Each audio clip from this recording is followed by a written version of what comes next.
bienvenidos a la primera reunión del segundo semestre del 2014 del Centro de Estudios de Derecho de la Competencia.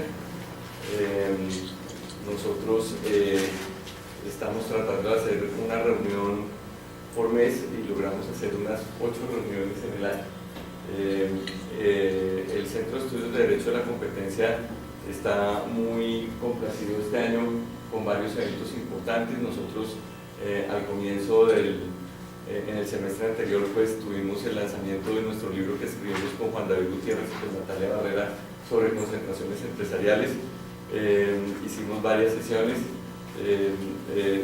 hicimos la publicación en la página web del CEDEC, que está el libro digital de normas, que es un proyecto en el que pensamos mantener actualizada la legislación y los comentarios a la legislación, un proyecto en el que hemos trabajado con Juan David, yo creo que ya por 10 años tal vez, y pues pretendemos que sea un gran instrumento. Todavía el libro le faltan algunas cosas que yo quisiera que tenga, pero como el funcionamiento de los hipervínculos, que es una gran tarea que Juan David le introdujo a ese libro.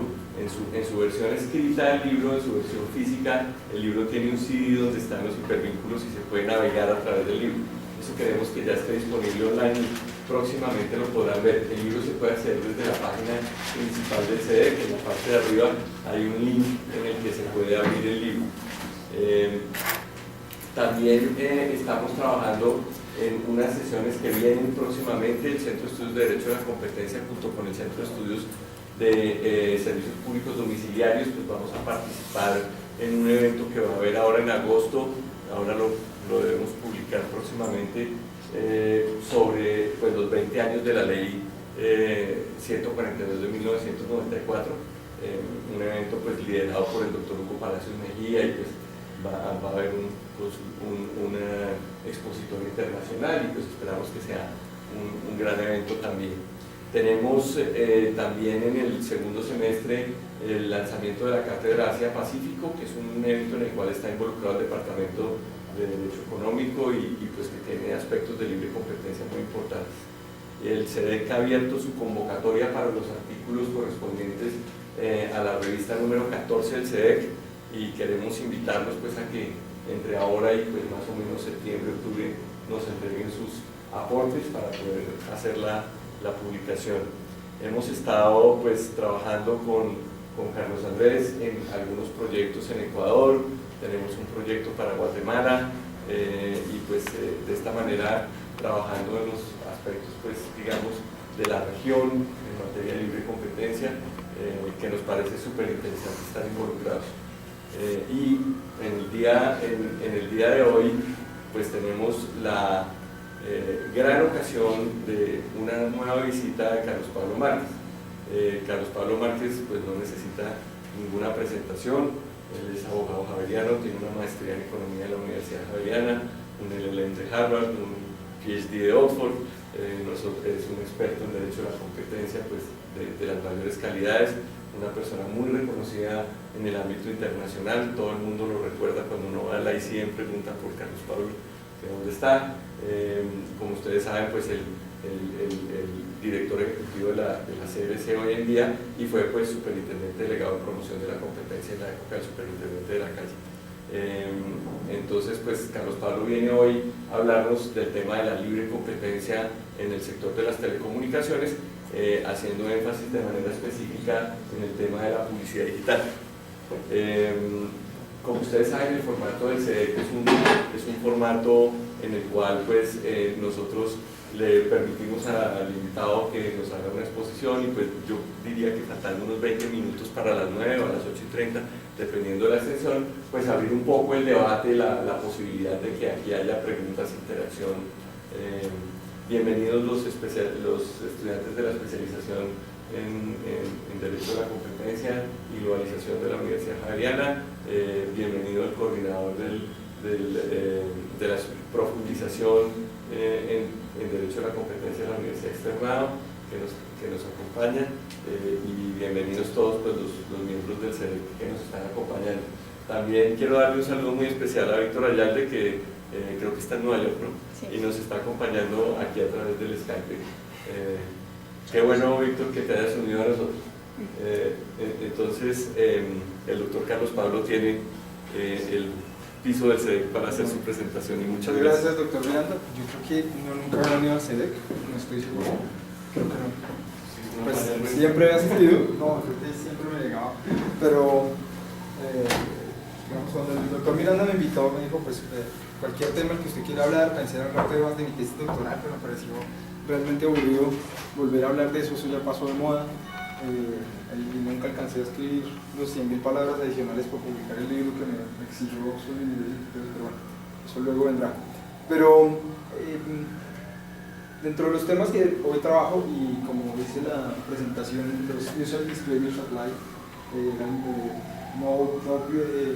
obviamente lo que digo acá no representa ni representará la posición institucional de la institución a la que pertenezco, y obviamente pues esta es una posición meramente personal respecto de un punto muy particular que lenta y progresivamente se está volviendo fundamental en el mundo online y en la economía de internet.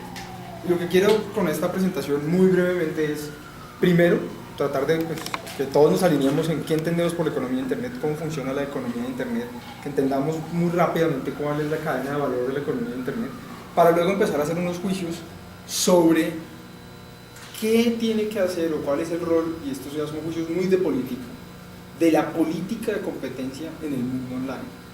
Y también pues, vamos a mirar muy brevemente qué significa online, offline y demás. Mi idea es, esta es una presentación que desarrollé hace un tiempo, era muy larga, le quité hartísimo, entonces va a haber algunos huecos que pues, trataré de llenar verbalmente, pero al final mi objetivo con esta presentación es llamarles la atención a un elemento que pocos estamos observando, y es la relación entre privacidad, que es un concepto que en mi concepto hace mucho tiempo murió, y competencia en el desarrollo de los mercados de publicidad online, que son al final de cuentas, como vamos a ver, el fundamento, digamos, el gran ingreso que le ha dado el mayor crecimiento a los mercados de internet últimamente. Entonces, pues, para entrar en materia, como les decía, quisiera pues primero que explicarles cuál es la diferencia entre offline y online. Entonces, son dos conceptos que normalmente se refieren a un estado de conectividad, es decir, cómo... Qué pena con mi Miranda. No, Marco, no vas a estar ya en el... Bueno. Y son dos conceptos que normalmente todos tenemos en la cabeza y que se refieren principalmente a la relación que tenemos frente o el modo como accedemos a cierto tipo de información o cierto tipo de mercados. Y al final de cuentas, pues para ser muy rápido, normalmente nos referimos cuando algo es online, cuando hay una mediación a través de redes de comunicaciones. Y nos referimos a algo offline, cuando nos adentramos en relaciones que normalmente son cara a cara. Estas son formas muy simples de explicar dos conceptos que hoy pues, están en boca de todos nosotros. Y que pues en algunos, y si uno estudia la teoría digamos antropológica sobre online y offline, al final de cuentas muchos llegan a la conclusión de que ya el offline no existe, que todo lo online es offline, todo lo offline es online, pero pues no es tan cierto, porque pues hace poco le preguntaba a un abogado cómo prueba usted una sociedad marital de hecho online. Entonces, si hay elementos que todavía se requieren de relaciones solamente offline, pero en términos estrictos todo lo offline hoy, en principio, principalmente online se puede hacer offline, y offline todo lo offline se puede volver online. Digamos que uno puede, digamos, tener muchos ejemplos gráficos. Por ejemplo, este es una caricatura muy interesante de un niñito vendiendo limonada, que también la publicita a través de internet. Está el ejemplo del niño que le pregunta al papá si por algún día pueden hablar offline. Y esta caricatura que me parece muy chévere, al final de cuentas lo que la señora le dice a la otra es que como si el computador se les dañó, que están acostumbrados a comprar desde la casa. Esto muestra realmente que hoy nosotros los consumidores, y pues en Colombia cada vez más, estamos más centrados en el desarrollo de transacciones que eran comúnmente offline, hacerlas online. Y eso ha hecho que pues empecemos a pensar cómo funcionan las cadenas de valor de una manera distinta a las cadenas de valor que hay hoy. La conclusión que uno encuentra es que las cadenas de valor, tanto los mercados que uno podría llamar offline o los mercados tradicionales y los mercados online, son casi las mismas. La estructura normalmente es la misma y uno tiene unos insumos, tiene un proceso de producción, luego tiene una cadena de distribución y luego tiene una cadena de comercialización, pero todo eso está mediado en la mayoría de los casos, sobre todo cuando los consumidores son sensibles a las marcas y a la propiedad intelectual, por la publicidad. La publicidad es la que al final pone al consumidor en el medio. Entonces, si uno coge una cadena offline y una cadena online, pues termina siendo lo mismo, a menos de que estemos hablando de un producto online puro. ¿Y qué quiere decir esto? Son los productos que son mero conocimiento o mera propiedad intelectual, como en los que ya uno encuentra unas estructuras que también se pueden ver en el mundo offline, pero que son más propias, y hoy en el lenguaje común que usan los economistas y en el lenguaje que usamos los dedicados a este mercado, llamamos las plataformas.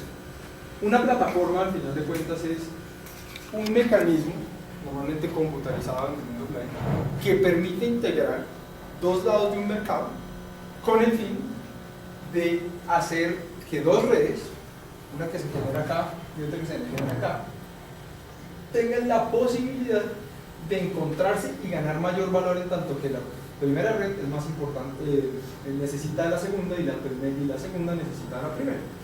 Eso es lo que, digamos, la mayoría de los que hemos estado en temas económicos conocemos como mercado de dos lados. Pero ahí es donde está la importancia de la estructura de la cadena de valor online. Ese tipo de estructura no es única ni es exclusiva de los mercados online, también están en los mercados offline y ya les voy a explicar. Pero en términos de teoría económica, entonces hay tres puntos que vale la pena que resaltemos para que estemos todos en línea. El primero es el concepto de barreras de entrada. Creo que la mayoría de los que acá están familiarizados con el concepto, hay diferentes formas para definirlo. Digamos que, para una manera muy coloquial, es decir, que una barrera de entrada al final de cuentas es cualquier inconveniente o costo que tenga que asumir un nuevo entrante o un incumbente al, digamos, desarrollar su actividad en el mercado, que termina siendo un costo que no asumen los incumbentes que están ya en el mercado o una ventaja que tienen los incumbentes en el mercado.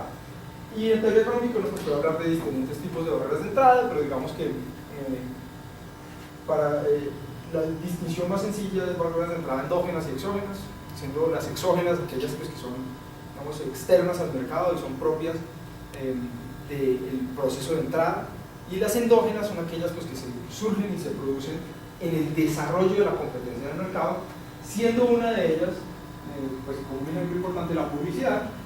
Otra de ellas, pues, la intensidad de competencia, digamos, del mercado, por ejemplo, la dominancia de un participante, etc. Entonces, es muy importante tener en cuenta que una de las principales barreras de entrada es la publicidad.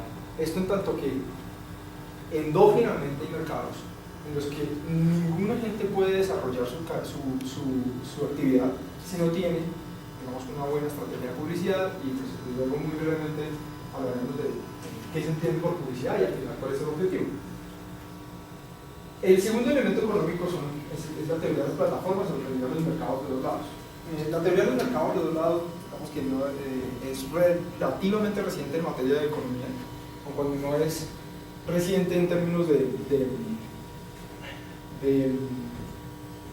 digamos, de observación del mercado tradicional, pero los mercados de dos lados al final de cuentas muestran que dos redes o dos grupos de productores y consumidores de ciertos bienes terminan generando mayor valor en el desarrollo de su transacción cuando el otro lado de la transacción es más grande o cuando el otro lado de la transacción tiene un mayor número de usuarios, y viceversa. El otro lado, el oferente, termina generando mayor valor cuando el lado de los consumidores, por ejemplo, es mucho más grande. Eso hace una plataforma, muy coloquialmente explicado, y al final lo que termina es uniendo dos intereses contrapuestos nada diferente en un mercado, pero son intereses que solo tienen valor en tanto más grande sea el grupo que está al otro lado. Y la forma más simple de explicar hay varias formas simples de explicar una plataforma. La sencilla es, por ejemplo, las grandes superficies. Las grandes superficies tienen la posibilidad, digamos, de jalar un gran número de consumidores, y los productores pues están interesados en poner sus productos. Los expertos acá en el tema saben que no necesariamente la gran superficie compra los productos, sino simplemente los pone y presta el servicio de ponerlos ahí, dependiendo del modelo de negocio que tenga. Y el consumidor pues llega y los elige, y al final la plataforma es de alguna manera agnóstica del desarrollo de la relación de mercado entre uno y otro. En las grandes superficies, obviamente, entre más sea el número, mayor sea el consumo, más va a ser mejor va a ser el resultado. En las plataformas online no, porque las tarifas que se cobran son diferentes. Otro ejemplo de una plataforma muy sencillo, de un mercado, dado el ejemplo típico de una discoteca, ¿sí? Que están, en la cual, pues, en mi época, yo doy el ejemplo en un curso de pregrado y se me rieron como que la cosa ya no es así. Los hombres pagábamos para que las mujeres no pagaran. Y entonces, pues, al final, la plataforma, que era la discoteca, lo que buscaba era sacarle la mayor renta posible al que tenía el mayor interés. Creo que hoy el tema no funciona igual, y el ejemplo pues no es igual de feliz dependiendo de la generación, pero al final sí termina diciendo lo mismo. Pero ¿cómo es ahora? Porque si no, no yo creo que todos pagan, entonces eso indica que el interés es exactamente igual. O ninguno paga, o si no nos quedamos sin saber. Bueno, también, hace poco también le di el ejemplo a alguien, que es un ejemplo un poco fuerte, pero me impresionó porque explica perfectamente. Los que fueron, digamos, a Brasil ahorita en el Mundial, me contaban que el niño hay una discoteca que se llama Hell, y pues es como famoso por la prostitución. Entonces, en esa discoteca solo pagaban pues, las prostitutas y prostitutos, y no el resto. Entonces me parecía raro porque tenía digamos, un ejemplo extraño, pero al final explica perfectamente que es una plataforma. El que tiene mayor interés en el desarrollo de la actividad del mercado es el que la plataforma más rentas le puede extraer. Y ese es el ejemplo típico, digamos, el de la discoteca, el ejemplo típico, el de las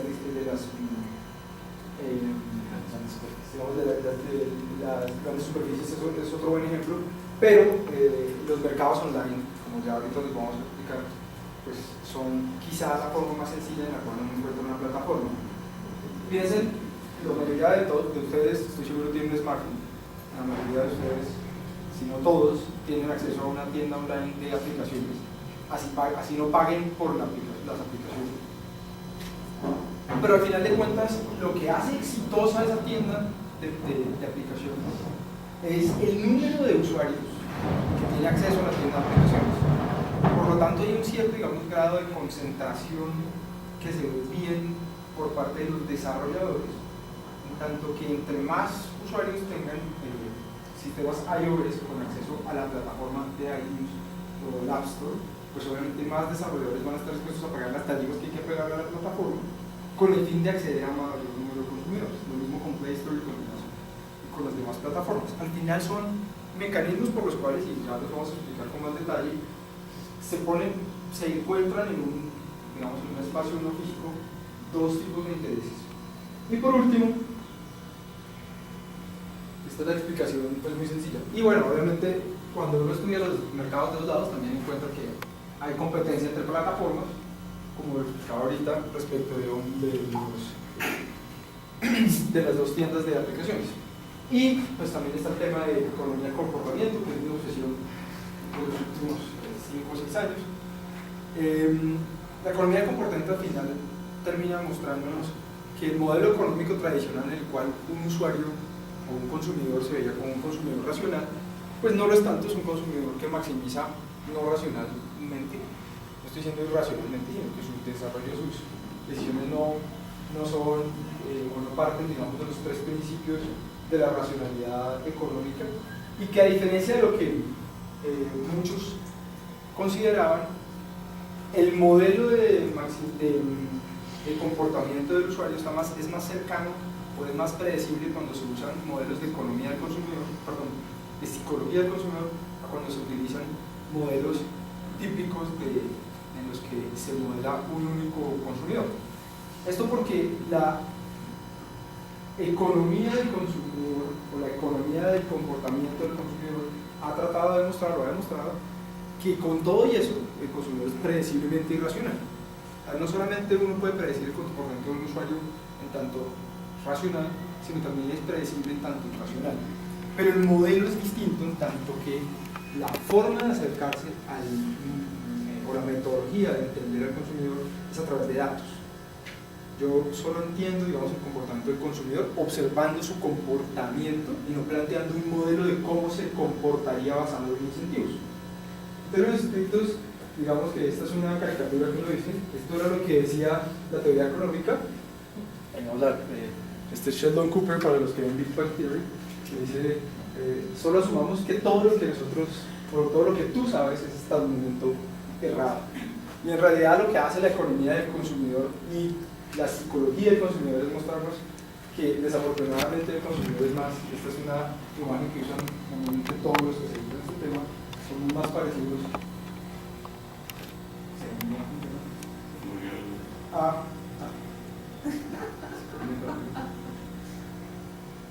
somos mucho más parecidos a Homero, tanto que cuando empiecen a estudiar este tema uno empieza a mirar que de verdad nosotros somos muy racionales, todos tomamos decisiones basadas en hechos que no conocemos. Por ejemplo, cuando vayan a un restaurante, busquen los platos que están en la parte superior derecha. Miren cuál es el plato que está en un restaurante en Estados Unidos, no sé, en Colombia si ya lo tienen. Normalmente el plato en la parte superior derecha es el más costoso, porque desafortunadamente nosotros tenemos, digamos, un patrón al mirar cualquier imagen, y a uno le dicen que uno empieza así y que si es árabe empieza así, no es cierto. El ojo tiene una tendencia a irse a las partes superiores derechas, pero el precio más alto de la parte superior es el de la parte superior derecha, no con el fin de que usted no compre el plato más costoso, sino con el fin de que el siguiente que va a mirar se vea siendo costoso, no tan costoso.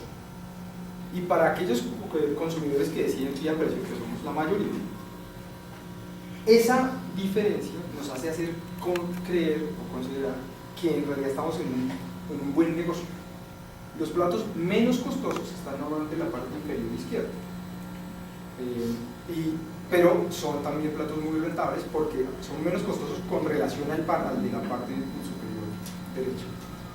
Y bueno, hay otros elementos que hacen que, aun cuando nosotros nos creamos racionales y podamos hacer un análisis de cuál es el plato más costo eficiente de la carta, ya hay toda una arquitectura del consumo que hace que tomemos decisiones basadas en la estructura o el modo como el operador o como el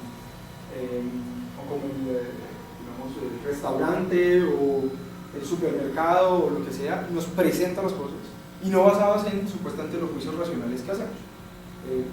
Un ejemplo muy básico es, no sé si cuántos compran la suscripción a Economist. La suscripción a Economist tiene como tres opciones. Está la online, que es realmente tiene un precio más o menos. Luego viene la que es solo la revista, que vale muchísimo más. Y está la offline online, que vale como $1 más. Pero la diferencia de precios entre uno y otro es tan grande que uno siempre tiene la tendencia a comprar los dos.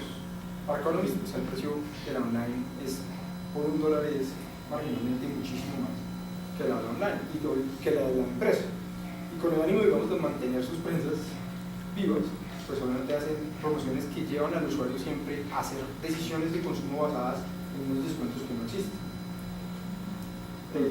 Vayan a la sección de vinos de cualquier supermercado y siempre van a encontrar un vino carísimo al lado de uno, caro pero no tan caro, y uno cree que es de la misma calidad. Bueno, ejemplos hay muchísimos de los modos como hoy la arquitectura del consumo está basada en juicios que no responden a nuestra racionalidad, juicios heurísticos en los cuales hace uno asunciones de probabilidad de cosas, y juicios pues, que obviamente no responden a los patrones típicos de la probabilidad que uno estudia cuando cree que los mercados son realmente racionales. Ahora bien, teniendo ese marco teórico, la pregunta es, bueno, ¿es todo esto cómo se mezcla en el tema de la economía online y la economía internet? Entonces, como decíamos al principio, la economía online y la economía internet no distan mucho en su estructura de la economía tradicional. Al final hay alguien que produce un insumo, hay alguien que tiene un proceso de producción, hay alguien que tiene una cadena de distribución, hay unos comercializadores, en el proceso hay o no hay una estructura de publicidad, y al final de cuentas, pues hay unos usuarios que demandan, unos consumidores que demandan un bien y servicio. Sin embargo, la diferencia, digamos, en los productos estrictamente online o productos offline que se demandan online está dada en que la principal restricción, o mejor, el principal valor de la economía de internet es la reducción del costo de transacción de información. A muchos pues, nos enseñaban lo más costoso en el mercado no es pagar, es saber por qué pagar. Y esto es basado en ese modelo de racionalidad en el que hablábamos ahorita, según el cual todos tomamos decisiones informadas y obviamente basadas en el análisis de riesgos y probabilidades que hacemos de un bien en el mercado. Hay una apariencia hoy, y ahí se encuentra también un poco la economía del comportamiento, de que Internet no entrega la información que es, de que Internet me está entregando la mejor información sobre los bienes que yo estoy buscando en el mercado, y eso hace pues, que buscar un bien online, buscar un producto online, termine siendo muy poco costoso frente al costo que se generaba antes. Si ven las estructuras de valor de un mercado, por ejemplo, como el de la finca raíz, por no hablar, digamos, de los computadores, el usuario principalmente busca el bien online para verlo offline y adquirirlo offline. Lentamente eso se está transformando y ya se adquiere el bien, se hace el análisis del bien online para hacer una adquisición offline sin que pierda, digamos, de alguna manera valor el acceso, digamos, a bienes como finca raíz. Pero hay otros tipos de bienes los cuales uno no necesita jamás irse al mundo offline, como el mundo pues, de los e-books, por ejemplo, el mundo de la música en internet, o otros muchos productos que adquirimos, pues, que son productos de propiedad intelectual que se producen inmediatamente y que llegan directamente al usuario. Como pues ustedes conocen, obviamente, digamos, la estructura nueva de la publicación de ebooks. Yo creo que aquí ya discutieron alguna vez el caso de ebooks de Apple y Amazon, que es un caso muy interesante. Pero, por ejemplo, esos modelos disruptivos en los cuales se empieza a eliminar la relación offline del usuario o con los bienes offline, como lo que está tratando de hacer Amazon, es tratar, digamos, de generar el self-publishing. O sea, que el doctor Miranda no va a tener que ir a rogarle ¿cómo se llama? A la editorial, bueno, creo que no, creo que es al revés. La editorial viene y le ruega que saque otro libro de competencia. Entonces ahora, evitando al publisher, el self-publishing está haciendo que Amazon quite del medio al dueño de las impresoras que tiene un interés legítimo en publicar libros físicos, para que usted empiece a publicar sobre los libros por su propia cuenta y riesgo de manera online. Entonces son mercados, digamos, que lenta y progresivamente se van desarrollando autónomamente. Ahora, quisiera que veamos rápido, más o menos, cómo se ve una estructura normalmente de la economía de internet. Entonces, se puede dividir en 4 pedazos muy sencillos. Primero están un grupo de proveedores de contenido, hay otros. ¿Qué son los proveedores de contenido? Son todos los que producen el conocimiento al que accedemos de manera online. Esto es desde los productores de música hasta los productores de video. Están luego los servicios online, es decir, las plataformas. Esto incluye todos los tipos de apps, ya les vamos a ver. Las aplicaciones no solo son las aplicaciones que uno tiene en el celular, hay muchos tipos de aplicaciones. El periódico fue una app en términos estrictos en algún momento, porque pues, permitió poner en un solo lugar cierto tipo de información. El tema es que la tecnología ha hecho que a través de diferentes medios adquiramos diferentes tipos de aplicaciones. Están las redes a través de las cuales los proveedores de contenidos y los desarrolladores, digamos, de servicios online y las plataformas llegan a la interfaz del usuario, que normalmente son las terminales.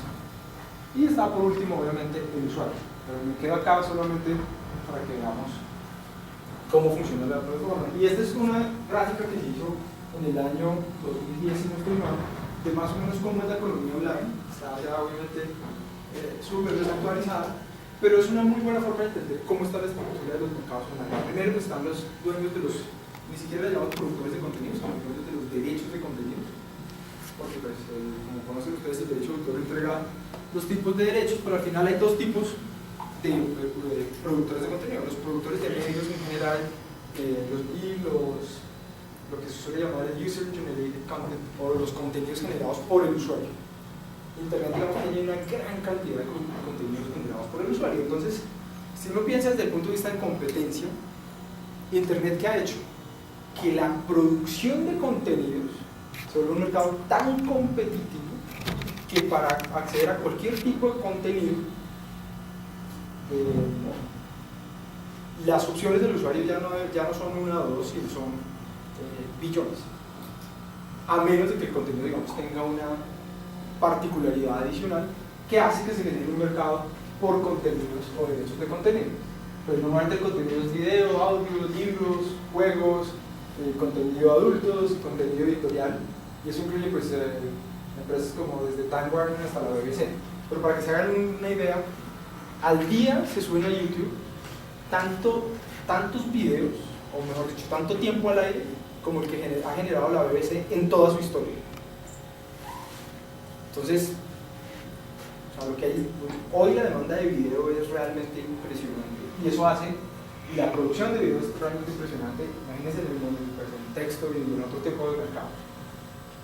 Luego vienen los servicios online, como les decía, pues entonces hay distintos tipos de plataformas que permiten a través de diferentes tipos de aplicaciones que los contenidos sean transmitidos al usuario, y acá es donde está el primer cuello de botella del mercado.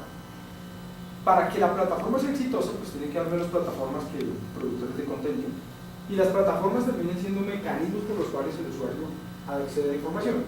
Cuando recién empezamos con Internet acá en Javeriana, eso fue en el año 1995, cuando recién pusieron digamos, el acceso acá, el buscador más importante se llamaba Altavista. No sé si algunos por ahí, búsquenlo en Internet, todavía existe por ahí algo ahí, pero era un índice. No era realmente un buscador. Uno no buscaba la manera Google, uno encontraba a través de índices.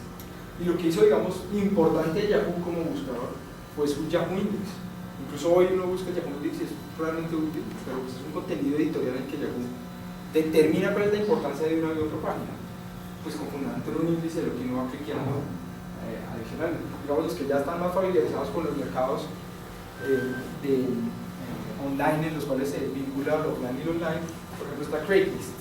¿Qué hace Craigslist? Al final es una plataforma en la cual pues, permite a los usuarios poner anuncios de manera gratuita, y pues obviamente tener más acceso a mayor utilidad. Entonces, servicios online y aplicaciones online hay muchos, desde las medios de comunicaciones que lo que buscan es, digamos, bypassear la red de comunicaciones, como por ejemplo Skype, como por ejemplo el nombre de esta otra, bueno, del Face, FaceTime de Apple, etcétera, pero pues están también las generales de comunicaciones de email como Gmail, Yahoo, etcétera. Están normalmente las de contenido vertical, las que simplemente sacan información, o las que, digamos, permiten plataformas de búsqueda, pues como ya sabemos, Google, Bing, las de entretenimiento como YouTube, etc. Y las de transacciones como eBay, Mercado Libre y demás. Todos estos, no importa cuál sea el mecanismo que utilizamos, son plataformas que nos permiten vincular a los productores de contenido con la interfaz del usuario. Pero en la mitad de la cadena de valor hay un grupo bien importante de empresas que, como les decía, en el 2010 se veía así, hoy es mucho más pequeño, por tanto que se han dado múltiples concentraciones que han sido ciegas a las autoridades de competencia en términos estrictos, que permiten, uno por un lado, la conectividad.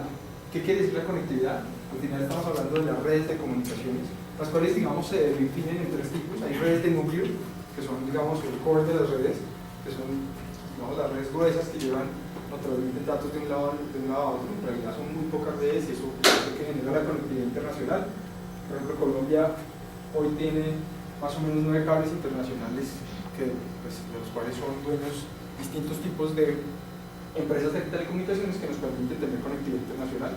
Pero luego vienen, pues, los puntos de intercambio de tráfico, que son elementos de red que permiten que el tráfico local y el tráfico internacional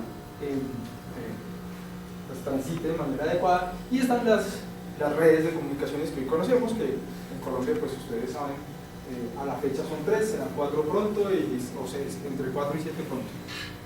Y está obviamente, pues, otro tipo de tecnologías que hacen posible la coexistencia entre la plataforma y la interfaz de usuario, que son las que se dedican al soporte, a la facturación, y aquí viene pronto la publicidad.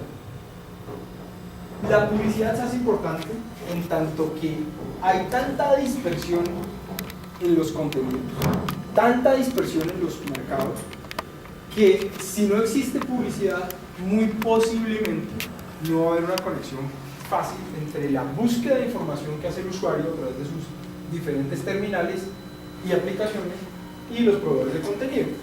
Y por eso, pues, la economía de Internet, la economía de las aplicaciones, termina siendo la forma más simple, digamos, de acceder a los usuarios. Como en este ejemplo, pues, lo que nos muestra es que las aplicaciones no son solo las que uno baja al celular, sino digamos, la primera y principal aplicación que todos conocemos, pues, Google. Google es en realidad una aplicación de uso. Cuando uno llega y se mete a computador y busca Google, es una aplicación de búsqueda que lo que busca es hacer una interfaz entre contenidos y usuarios. Entonces, para que más o menos entendamos la economía de las aplicaciones y por qué es importante para lo que vamos, y qué pena esta introducción tan larga. Es importante porque primero las aplicaciones han tenido una introducción muy rápida, primero en los PCs, luego en laptops, smartphones y tabletas. Digamos, al final las aplicaciones son un excelente mecanismo, han terminado siendo un gran mecanismo de recolección de información de los usuarios. Más o menos el 75% perdón, en la última encuesta ya es 80 y pico, 89% de los usuarios nunca dejan su casa sin su celular, es decir, prefieren devolverse a su casa por el tiempo que salir sin el celular. Antes, cuando le preguntaban a una persona cuáles eran las 3 cosas que nunca dejaría, el celular siempre estaba en último lugar. Hoy es el primero, porque es que cada vez más el celular se vuelve incluso un medio de pago. Ya con las tecnologías NFC o Near Field Communications, ya uno no va a necesitar ni la billetera, porque el celular va a tener todo, no necesita nada. Con solo pasar el celular enfrente del cajero, pues la transacción se va a dar. Ahorita estaba viendo, bueno, ayer, que hay una chapa para la casa que uno pasa el celular con NFC y lo abre. O sea, luego le pide un código, pero ya ni la llave ni la billetera se necesitan, pero sí se va a necesitar el celular y pronto pues ya no vamos a necesitar el celular porque van a ir incorporados en cositas como esto. Pero lo interesante es que al final esto se volvió tan importante en nuestra vida que es no solamente el mecanismo de acceso a información, sino también es un mecanismo de recolección de información.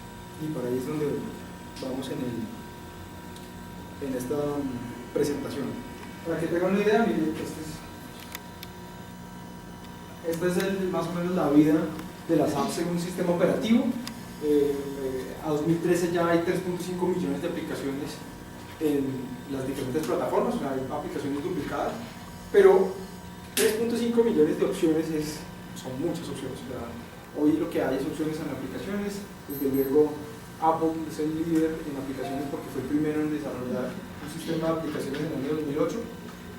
Esta linecita verde es un sistema operativo que se llama Symbian, que es el de las terminales de 2G, o las flechitas, que como ven pues están muriendo. Y el otro está BlackBerry, que para 2013 está en el piso, y Vada, que es un sistema operativo que se usa principalmente en países de Oriente, pero pues no va a tener. Falta, digamos, ahí las aplicaciones basadas en Firefox, están cada vez subiendo más, y las basadas en Microsoft Windows, que van con una pendiente gigantesca, porque al final traducir una aplicación de iOS a Android y a Windows ya se volvió un proceso mecánico que toma más o menos 24 o 35 Pero en términos estrictos, quiero que tengamos en cuenta esto. El número promedio de aplicaciones, por ejemplo, en un Android es de 26 apps, de las cuales más o menos 11 el usuario ha pagado. Estos son mercados, digamos, desarrollados. En Colombia creo que todavía seguimos solo con las gratis, sobre todo porque el mercado de pagos online no se ha desarrollado. No porque la gente no quiera pagar, sino porque el mercado de pagos online no se ha desarrollado. Hay operadores que ya tienen acuerdos con las plataformas para ellos facturar dentro de la factura de telefonía móvil las aplicaciones, como Movistar, es un buen sistema para que la gente empiece a bajar aplicaciones. Pero bueno, y todavía, digamos, nuestra economía se sigue centrando en aplicaciones vía mensajes de texto que son muy primitivas, pero pues, que funcionan sobre todo para las personas de escasos recursos. En términos de aplicaciones por uso y edad, al final, en cualquier grupo de edad, Facebook, Google Search, Google Maps, Gmail y YouTube son populares. Estamos hablando solo de 2 empresas. Y el uso de aplicaciones por categoría, digamos, principalmente están los juegos, luego vienen las aplicaciones del clima. En Colombia no estamos muy acostumbrados a ver el clima, pero en otras jurisdicciones antes de salir esto es lo más importante. La siguiente es el social networking, mapas, música, noticias, aplicaciones de salud y educación. Las de salud están creciendo de una manera impresionante. Y al final esta es, digamos, como muy rápido su control. Sí. Esta es la estructura, digamos, de un mercado de aplicaciones. Entonces, como les decía, están los desarrolladores de software, los desarrolladores de aplicaciones, están las plataformas, están los consumidores, están los operadores de redes de comunicaciones, están los fabricantes de terminales, que terminan siendo quienes ponen directamente y directamente al consumidor la plataforma. Están pues, todo el sistema de publicidad, en el cual pues, están las marcas, los servicios y todos los anunciantes que tienen de desarrollo, deseo de que uno, los usuarios compren aplicaciones, que los consumidores, esas aplicaciones que adquieren, pues empiecen a recibir información respecto a la publicidad de los. Entonces, perdón, Carlos Pablo, si uno traduce esta gráfica al léxico que utiliza la ley 1341 del 2009, entonces los proveedores de contenido y aplicaciones son la publicidad de los desarrolladores. No, al final el proveedor de contenidos y aplicaciones con fundamento, digamos, en la ley 1341 sí. Están siendo, es que en términos estrictos no están acá, ¿sí? Serían como. Pero quien genera pues los. No, claro, pero sí. Es que el régimen incluye además unos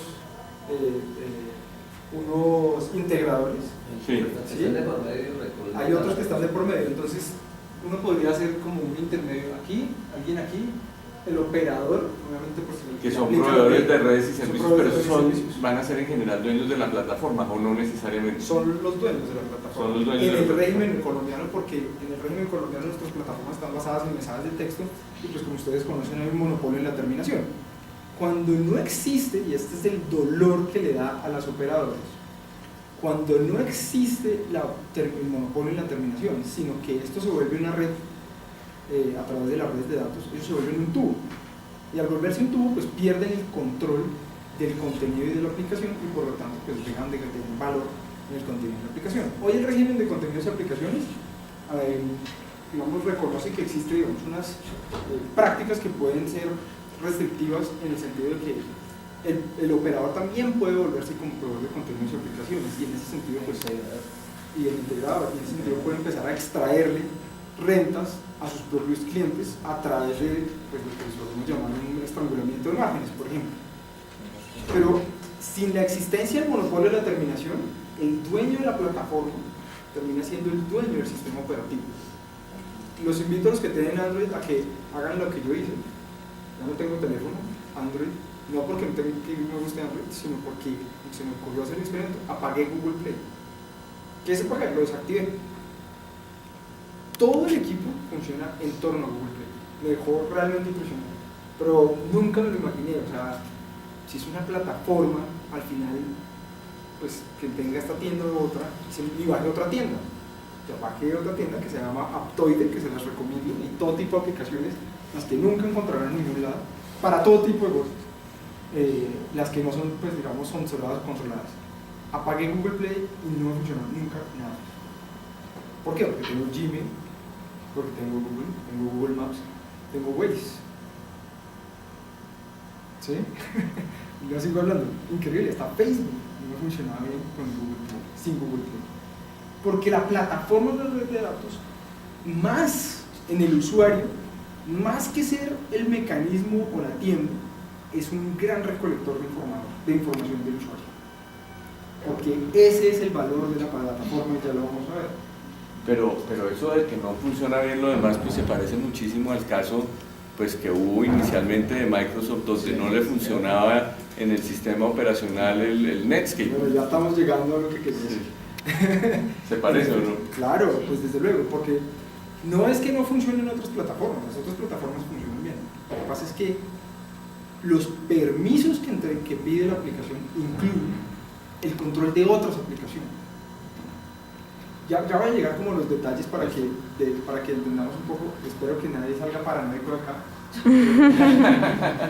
Pero pues sí, de verdad uno puede llegar a la paranoia, pero al final la economía de la publicidad online es muy grande.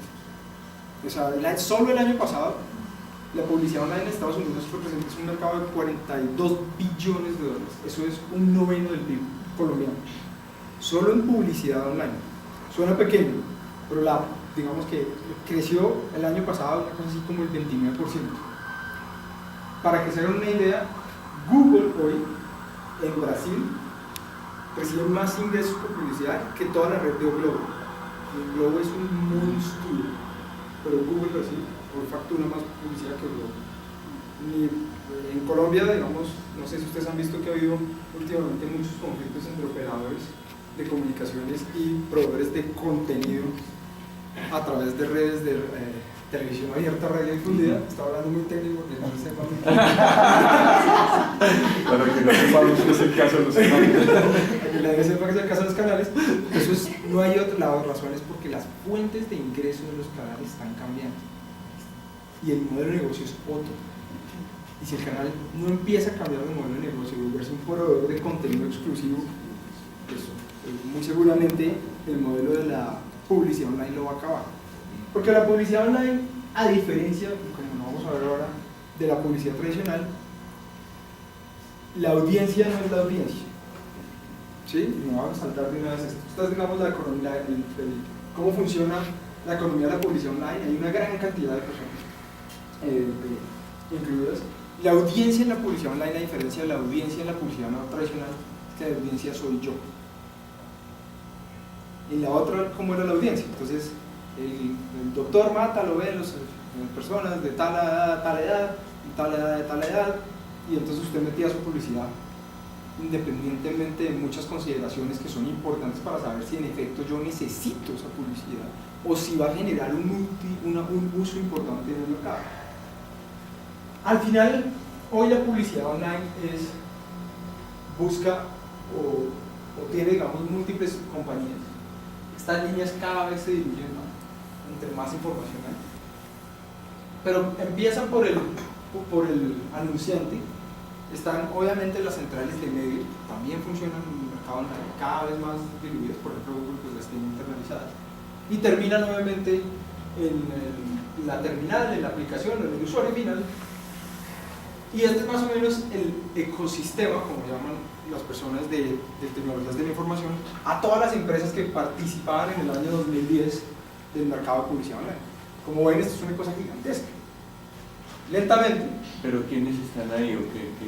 Hay empresas de todo tipo. O sea, a ver, yo voy a mostrar las que usted conoce. Entonces acá está Google, ¿sí? Ah, claro. Estas son las redes horizontales de publicidad. Está Google, está AOL, por ahí está Yahoo. Están todas, o sea, todo lo que uno conoce, pero todos estos son desarrolladores de software, desarrolladores de aplicaciones, unas de estas están ni siquiera, o sea, están en México, etc. ¿Qué está pasando?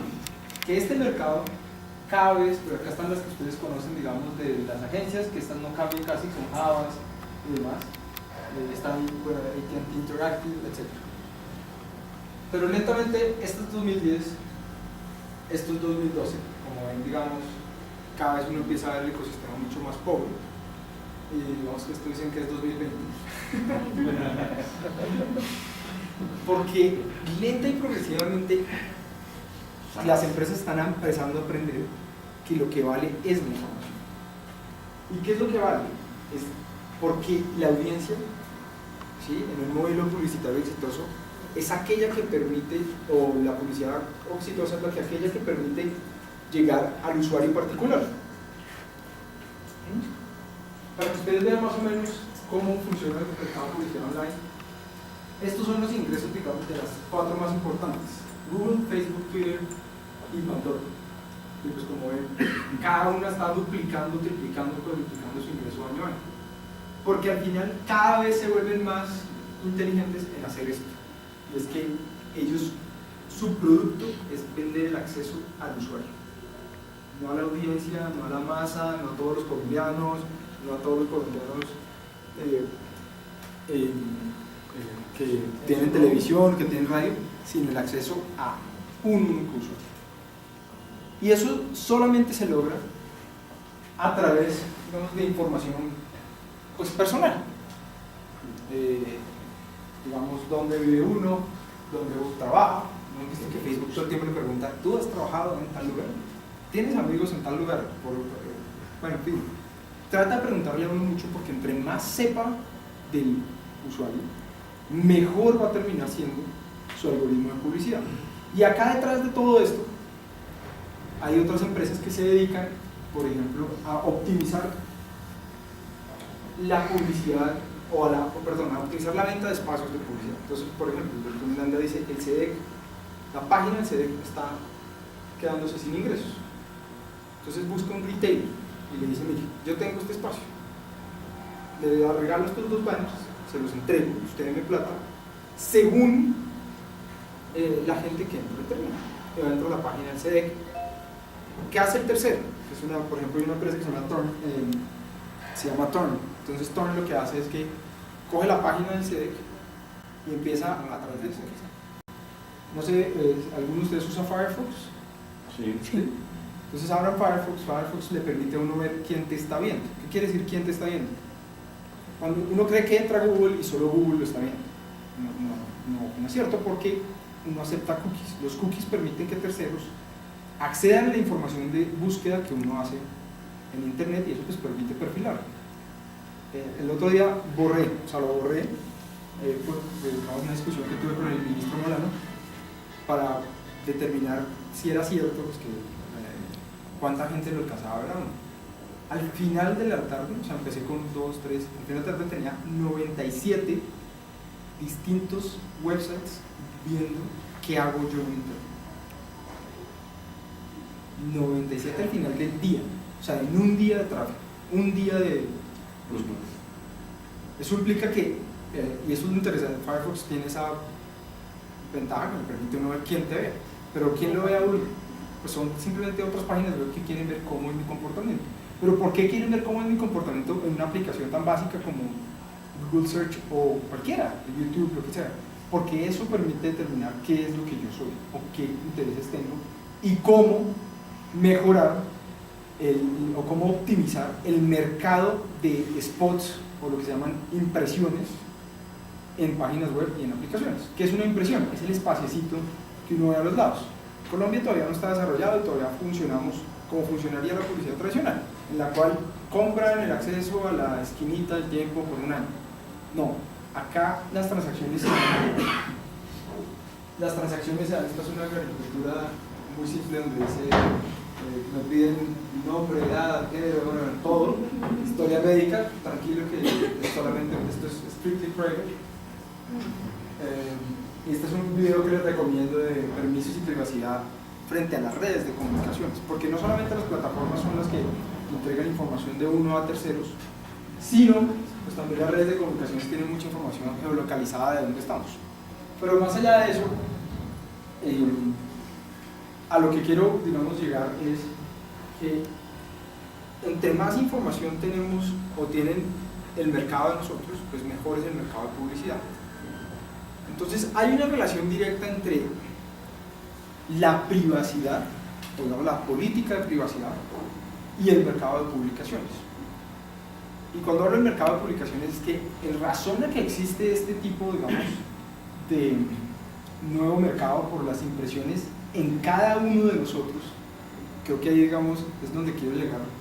Ya el mercado no es todos, ahora el mercado es Julito. Cada vez que Julito abre su celular, que Julito no mira el celular, para los que no es que no conteste, no, es que él no ve el celular.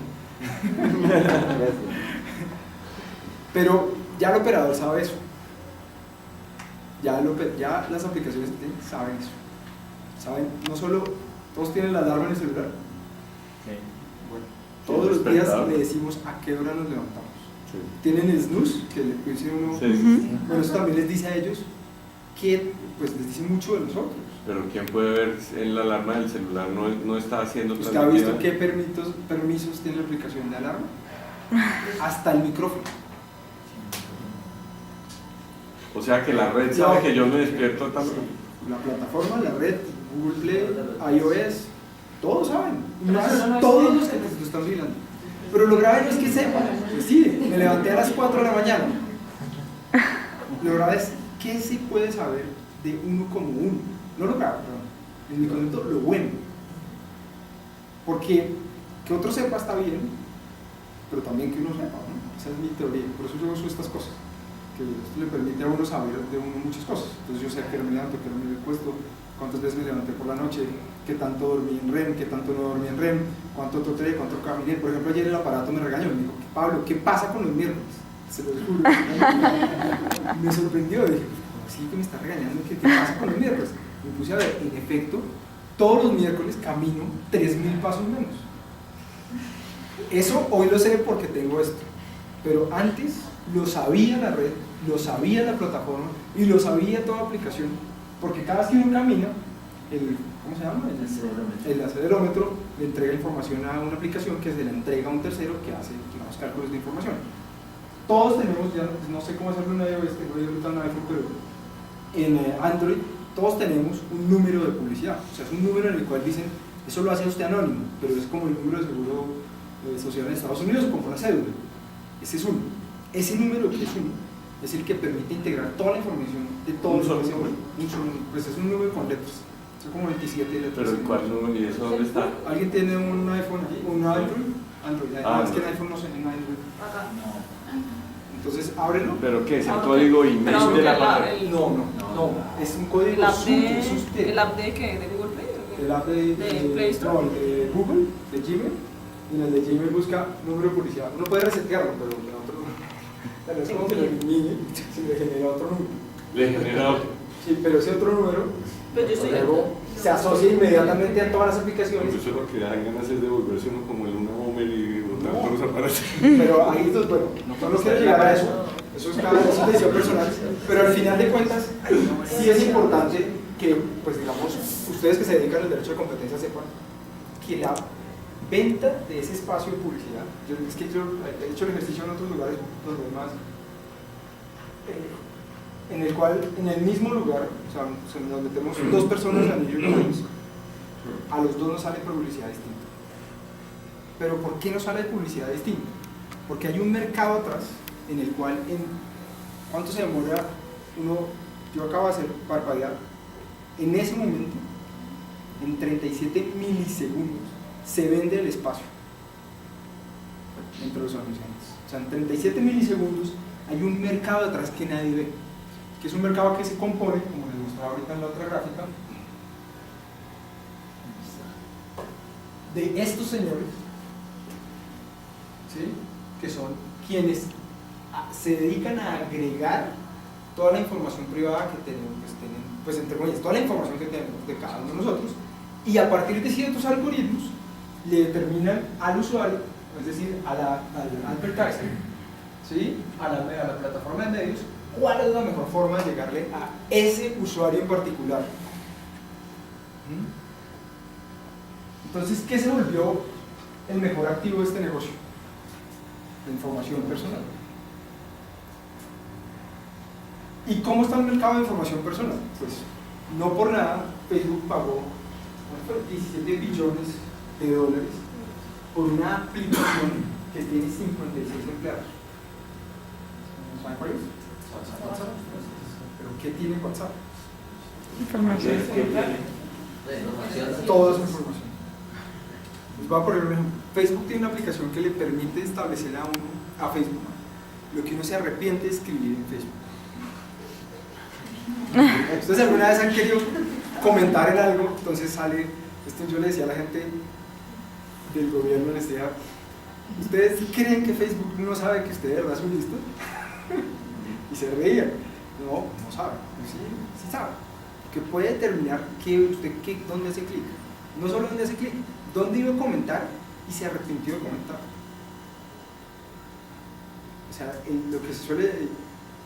les va a asustar más. Que escribió algo y no lo mandó. Que Sí, lo borró. exacto, lo borró. Y a veces le llega un No, pero no mensaje. que lo borró publicado, que lo empezó a escribir Y se arrepintió. y lo borró.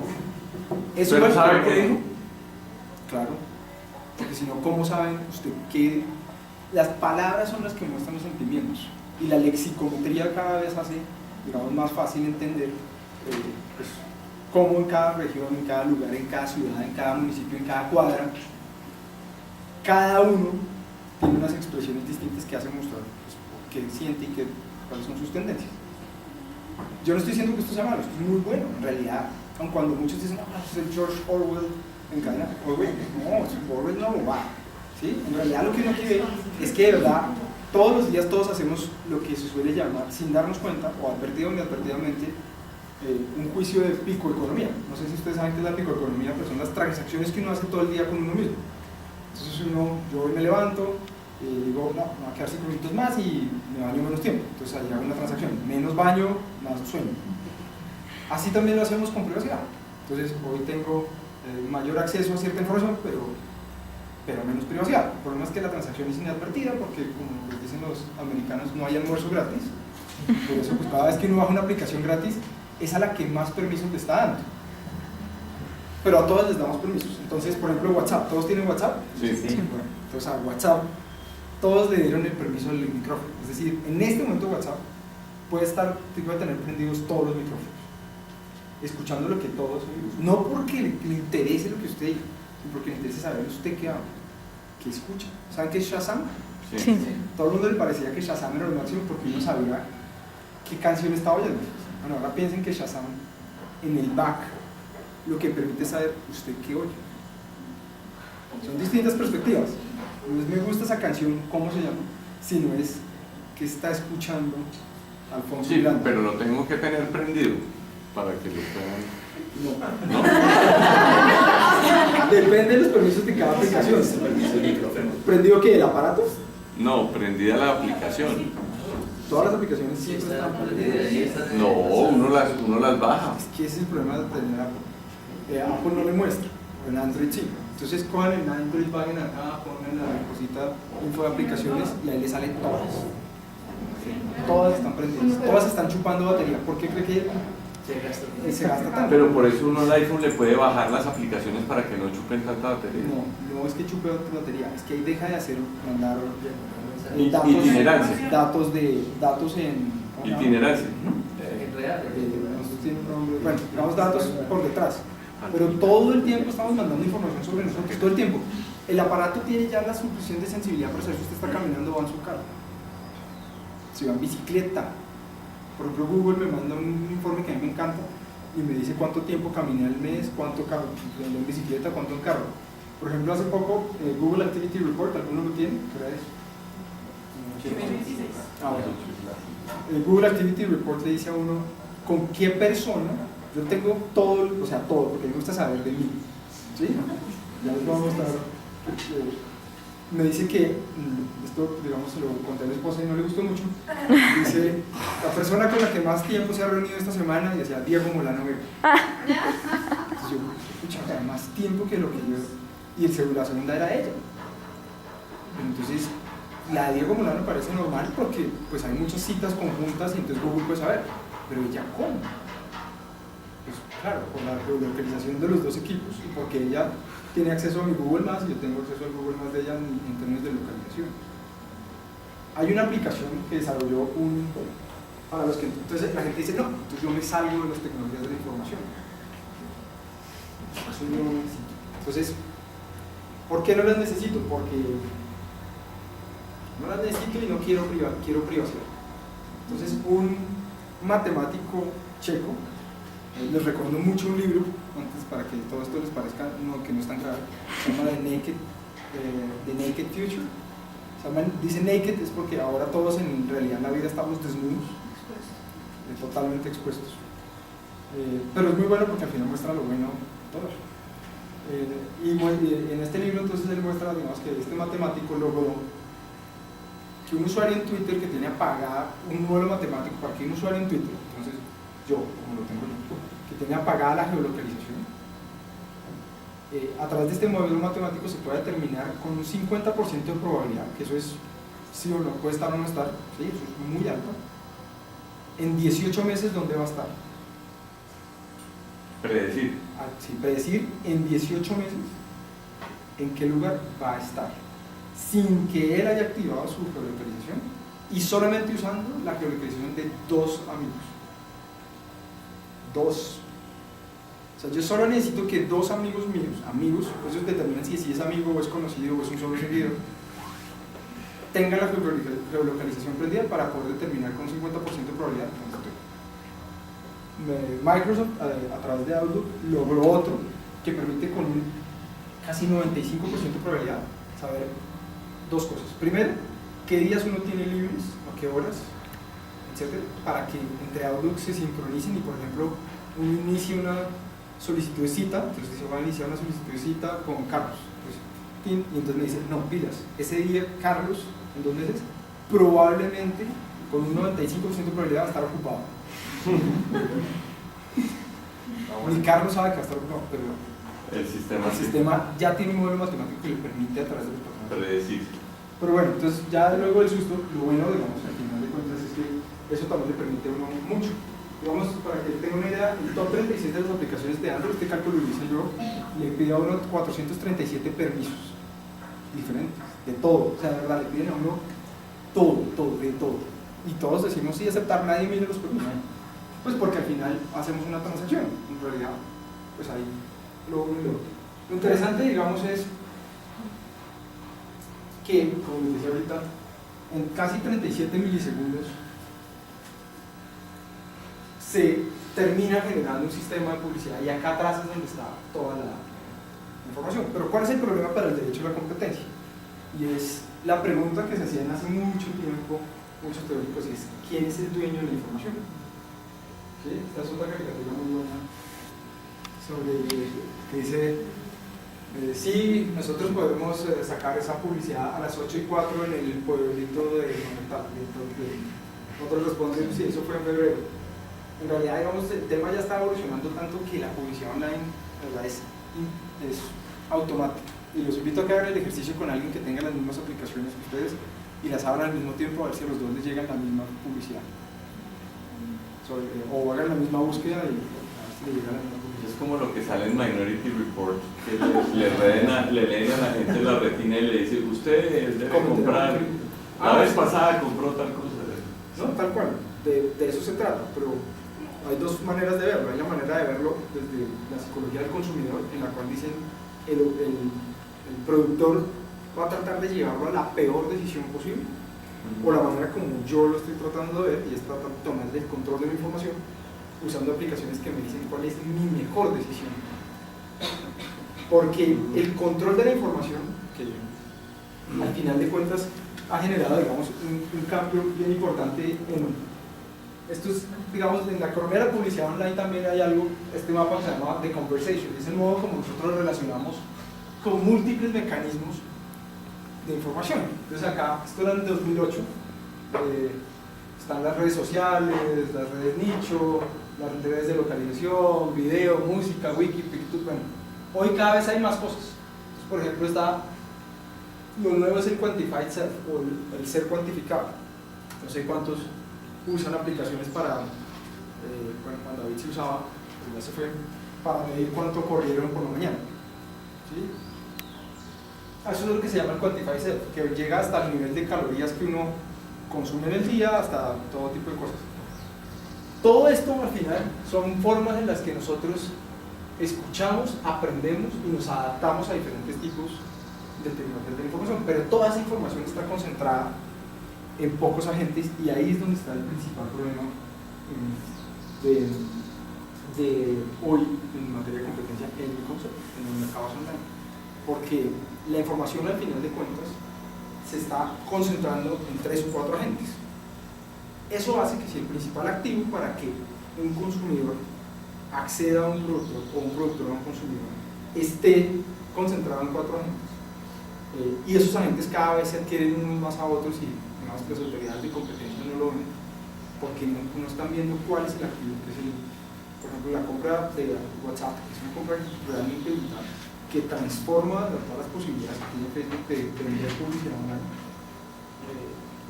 WhatsApp, por ejemplo, ya se volvió operador de comunicaciones en Alemania, lo cual le va a permitir además pues, bypassear de alguna manera a las redes de comunicaciones que, como ustedes saben, el principio de neutralidad de Internet permite que los contenidos lleguen directamente al usuario sin tanto problema. Bueno, ese principio se está empezando a eliminar con el fin, digamos, de darle mayor poder a los operadores. Si a eso le sumamos lo que se suele llamar el Internet de las cosas, el Internet de las cosas le permite a las cosas empezar a comunicarse entre ellas para hacer distintos tipos de acciones. Entonces yo tengo una aplicación que se llama IFTTT, Event and Is. Entonces, ¿qué hace esa aplicación? Entonces, yo llego a mi casa y apenas el celular se conecta a la red Wi-Fi de mi casa, le mando un mensaje de texto a mi esposa y le dice, ya llegué a la casa. Entonces ella sabe que ya estoy en el apartamento. Y yo no hice nada, pero ella ya sabe. Y logramos la serenata sorpresa, se acabó. Usted pronto puede comprar el servicio cuando sí va a ser sorpresa. Pero no, lo interesante es que son equipos que le permiten a uno empezar a automatizar la vida a través de cosas comunicándose con cosas. Así puede llegar, lo mismo puede pasar, pues hoy mi nevera tiene SIM card, la mayoría, miren las nuevas neveras, todas tienen una SIM card. Uno se pregunta ¿para qué? Al final también dice mucho del consumo, por eso es que una nevera vacía consume más que una nevera llena. ¿Sí? Y eso pues también dice de humo. Cada vez que uno abre la luz, se prende y se apaga, ¿sí? Eso dice de humo. Y eso es información pues, personal que termina siendo muy útil para la publicidad. Entonces, a lo que quiero llegar es, por ejemplo, ¿qué pasaría en un mundo de los mercados sin publicidad? Pues digamos, ya se han hecho múltiples estudios, al final la publicidad online pierde todo su valor con privacidad. En el sentido de que, por ejemplo, el último estudio de mayo 21, los resultados, digamos, de Garrett, que es de los pocos que se ha dedicado a estudiar esto, con Hal Varian. Hal Varian es un economista muy famoso que ahora es el Chief Information Officer de Google, que se dedicó toda su vida a eso y entonces lo contrató Google pues, para que se dedicara a mejorar sus sistemas económicos de subasta de spots en máquinas de búsqueda, pero pues ya está en todo lado. Y él encuentra pues, que si los anunciantes no pueden seguir a los usuarios, es decir, encontrar mejor información, analiza 3 tipos de política: la política en la cual uno se excluye voluntariamente, lo que llaman opt-out; la política opt-in, es decir, yo quiero recibir publicidad; y la política no publicidad. Y lo que encuentra es que incluso una política de no publicidad, más o menos la rentabilidad de los anuncios baja en un 45%, la rentabilidad de una política opt-out baja en un 43%, y en la voluntaria, es decir, en la que yo escojo no recibir, baja en un 4%. Es decir, puedo eliminar privacidad, pero escojo no recibir, esa es la de hoy. En una política de no privacidad, pues obviamente la rentabilidad es realmente alta de una publicidad. Entonces, el sistema de publicidad online hoy tiene sentido en tanto puedo seguir al usuario. Y ahí es donde viene, digamos, el siguiente punto. Entonces, esta es una industria que es altamente concentrada en todos los segmentos de la cadena de valor, salvo en la producción de contenidos. Y eso hace pues, que haya muchos problemas en materia de integraciones verticales y horizontales, y pues digamos que la teoría económica sobre el particular no se las voy a contar porque ustedes la saben mejor que yo. Los temas, digamos, de estrangulamiento de márgenes en la venta de información personal para el desarrollo de publicidad es realmente grande. Y obviamente las plataformas tienen un poder inmenso, un poder, digamos, que algunos llaman de censura, otros llaman, digamos, de control de qué aplicaciones salen, porque en razón a que las aplicaciones terminan siendo, o los equipos y los sistemas operativos terminan siendo autorreferentes con las aplicaciones, pues entonces hay un poder, digamos, de mercado que no se ve, un poder de determinación o un poder, digamos, que está en el equipo celular, en la terminal, y que supera incluso a los modelos de negocio en los cuales los de telefonía móvil, en los cuales uno se preocupaba mucho por la monopolio y la terminación, cuando en realidad lo que hay son monopolios gigantes en el acceso a aplicaciones. Para que ustedes más o menos entiendan, frente a redes de comunicaciones, digamos hoy lo que llaman los over the top, es decir, los proveedores de contenidos y plataformas, tienen una simetría gigante porque tienen casi toda la información. Al final, en la cadena de valor, si uno mira, los productores de contenido son en términos estrictos pues, las redes de comunicaciones, que son muchísimas. Está Apple, Google, Microsoft, Amazon y Facebook, y pare de contar. Y entonces el mercado a seguirá, pues la concentración del mercado es gigante. Los costos de cambio del consumidor están tan atados al costo de la terminal y al costo, digamos, de encontrar aplicaciones similares. Entonces, desde el punto de vista de política de competencia, la privacidad termina siendo, o la información privada termina siendo muy importante para entender cómo la política de competencia está desarrollando. También pues, hay otros elementos, es decir, cómo se determinan los ratings en las plataformas. Normalmente todo el mundo escoge, uno mira siempre los destacados, las top picks, etc. Pero, ¿cuál es eso desde el punto de vista de protección del consumidor? ¿Cómo llegamos a eso? ¿Quién llegó a eso? ¿Quién fue el que hizo el rating? ¿Cómo hicieron el rating? Etcétera. Son problemas que hay todos los días. Y a esto le podemos agregar, digamos, otros elementos u otros mercados que no estamos viendo. Por ejemplo, el mercado del cloud computing hoy se están, digamos, concentrando en muy pocos usuarios, en muy pocos operadores y en muy pocos, digamos, fabricantes y desarrolladores de software, en tanto que también permite entregar mayor información sobre el modo como yo me relaciono con tecnología de la información. El otro mercado que sí que a mí no me preocupa es el de alojamiento, es decir, dónde se mantiene la información. Ese es un mercado pues también que es gigantesco, que hoy es controlado por Amazon. Amazon es el mayor comprador de alojamiento en el mundo. ¿Comprador o proveedor? Comprador. Pero bueno, entonces voy a refrasearlo porque tiene razón. Es el que más compra, el que más vende, pero además es el dueño de la mayor cantidad de facilidades. Ajá. ¿Sí? Es el controlante, porque nunca aparece directamente como Amazon Store. Entonces, por ejemplo, hace poco hicimos una licitación pública en la CRC para alojar el sitio de la CRC y ganó Amazon. Y quedamos súper sorprendidos porque solo no lo van a alojar en Colombia y acá no hay un principio de soberanía de datos que me permita a mí en la licitación pública excluir a un tercero que aloja por fuera del Copaís. Se los pongo así. El Ministerio de Defensa está alojado en Estados Unidos. Pero eso es como difícil desde el punto de vista de seguridad nacional. Y sabiendo que la NSA es igual o mejor en recolección de información que... Teniendo en cuenta los antecedentes, ¿no? Son preguntas nomás. Todo esto está, si quieren ver en el informe de la OECD de política de telecomunicaciones, hay un pedazo solo sobre alojamiento de sitios web colombianos. Son muy pocos los sitios web colombianos que se alojan en Colombia. Hice todo lo posible para que el mío se alojara en Colombia y todavía... Pero ¿quiénes son proveedores de alojamiento aquí? Son pues los típicos operadores de comunicaciones, pero son realmente ineficientes. Lo que uno cobra uno, el otro lo cobra 17. Es muy difícil. ¿Por qué?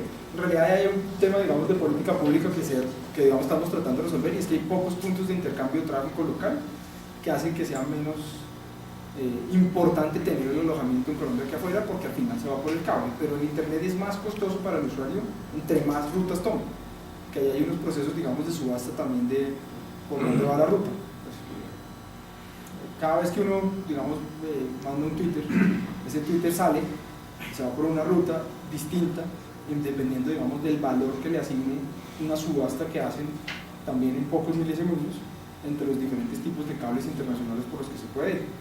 Si el punto de intercambio de tráfico está alojado en Colombia, por eso tenemos un app que lo permite hacer, pero entre más puntos de intercambio de tráfico haya, más incentivos haya al alojamiento en Colombia, entonces va a bajar los costos de alojamiento, pero todavía es muy costoso. Pero ese es el mercado que además nos preocupa, el de alojamiento, que además tiene una fuerte relación con la propiedad intelectual. Entre más estricta sea la propiedad intelectual, menos deseo tiene de alojar un gran, digamos, comprador de espacio pues en razón a que el ISP o el proveedor de servicios de internet termina recibiendo algún tipo de responsabilidad adicional por el alojamiento que se hizo en su página, pues, que viola la propiedad intelectual. Pero ya llegando a la conclusión, lo que les quería pues, tratar de llamar la atención es que que desafortunadamente todos estamos viendo las transacciones y estamos viendo el derecho a la competencia en el mundo online centrado en la relación de usuario por usuario, pero estamos olvidando, uno, el rol de las plataformas, dos, el rol de la información y el rol del uso de las aplicaciones como mecanismos para acceso a la información. Y en términos de política pública, pues los remedios ya están inventados. El problema es que desafortunadamente, y lo veo porque cada vez que hay un foro de competencia lo discuto con la gente y nadie lo tiene claro, y es que de verdad hay en poco tiempo lo que se veía en Minority Report ya no es una mentira, es una realidad. Pues yo creo que ya es una realidad, sino que no se lo hablan a uno, sino por entre la pared. Pues sí, cada vez es menos. Hace poco alguien me preguntó, me dijo, no, pero yo soy aficionada a la gimnasia olímpica de alto nivel y nunca me ha llegado una publicidad de esas. Entonces, pues yo lo que le pregunté es, desde luego, porque seguramente ellos ya encontraron por un algoritmo que esa no es la mejor manera de llegar a usted. No, de verdad. Pero lo grave no es eso. Pero, yo tengo una visión positiva de que no haya privacidad. Mi visión positiva es que al final también va a haber un mercado por eliminar esos problemas. Digamos, cada vez uno sabe más de uno mismo, entre más nos interconectamos, entre más información sepamos de nosotros mismos, mejores decisiones vamos a tomar. Muy probablemente Google pronto empezará a ofrecer el servicio de elimine la publicidad, digamos, teledirigida y compra publicidad que es de verdad lo mejor que le sirve a uno, y entonces de pronto sí le van a decir, doctor Miranda, a usted el iPhone no le sirve, usted debería usar un Huawei tal, porque se acomoda mejor a sus necesidades de consumo, y usted va a juzgar adecuadamente que esa aplicación de verdad le hace juicios basados en usted como usted, y que le va, digamos, a eliminar esa limitación que les mostré al principio de la irracionalidad, y nos va a hacer cada vez un poco más racionales y tomar decisiones de consumo mejores. Entonces era una conferencia muy breve y con la intención de ponerles en la cabeza estos temas, a ustedes, de protección de la competencia, que poco lo discutimos o poco se discuten, y pues muchísimas gracias. Si hay preguntas.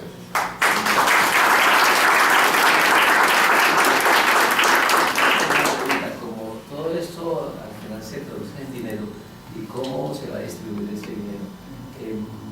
Solo voy a poner un ejemplo para hacer la pregunta. Es el caso de Netflix, APT.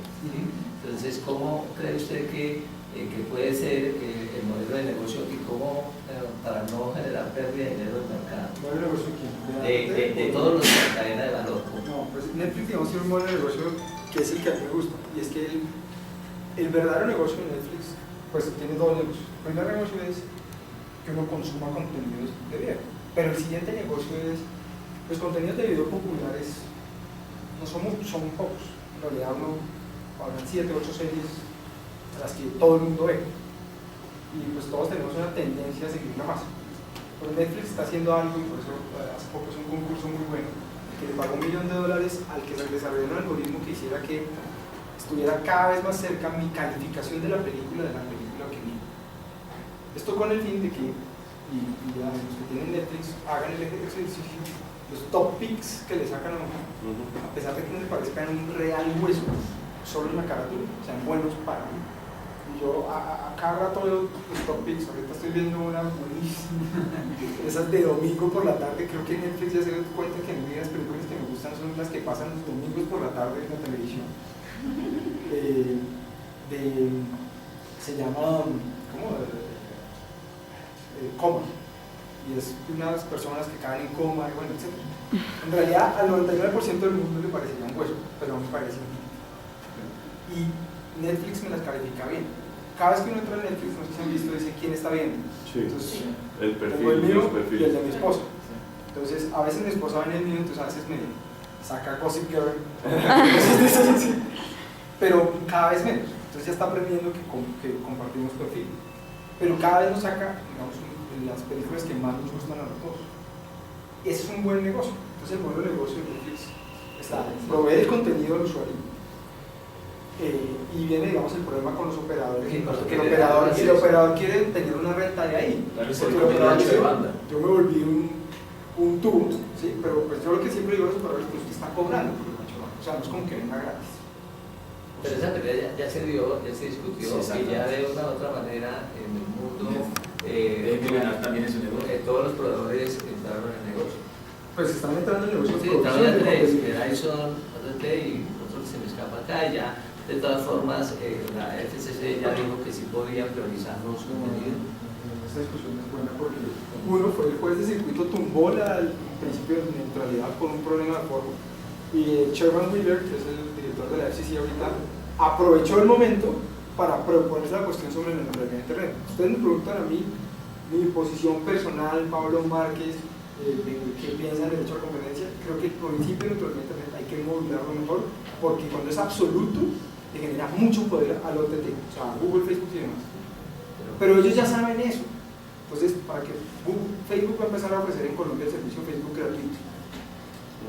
Uno no entiende, ¿sí? ¿Cómo? Es un sistema de cobro revertido en que el usuario que baja la aplicación de Facebook puede usarla por X megabytes al día, o al mes, etc. Y el que paga es Facebook, le paga al operador, no al usuario. Eso implica que la renta que recibe Google de mi información es superior al valor que paga por el acceso a la red. Y eso implica pues obviamente que el mercado de la información es más importante que el mercado de redes, de proveedores de contenido, de redes, de servicios de comunicación. Entonces sí, eso es un debate muy difícil. Digamos que mi posición personal es que sí hay que hacer una modulación, pero hay que esperar a ver qué pasa en Estados Unidos, que hasta ahora está en el debate. Viernes pasado se venció el término para hacer comentarios, creo que llegan como 9.000 comentarios de diferentes lugares del mundo, de diferentes países. Entonces hay que ver cómo termina ese modelo. Una pregunta es, como en términos, digamos, de política pública, bueno, además de que quedé bastante alarmada pues por toda la información. Bueno, no es nada. Sí, pero justamente por eso mi pregunta es, ¿no se genera ahí como un paradigma entre, en este momento, estar tratando de fortalecer las políticas de protección de datos personales a la vez que, que está sucediendo todo esto en donde uno mismo es el que está, digamos, dando acceso a toda su información y donde uno mismo, o pues digamos en su caso, uno dice, valora la información que le bota a uno, pues el celular o una aplicación? Pues no hay ahí sí como una contradicción entre dos políticas. Pues no me parece por dos razones.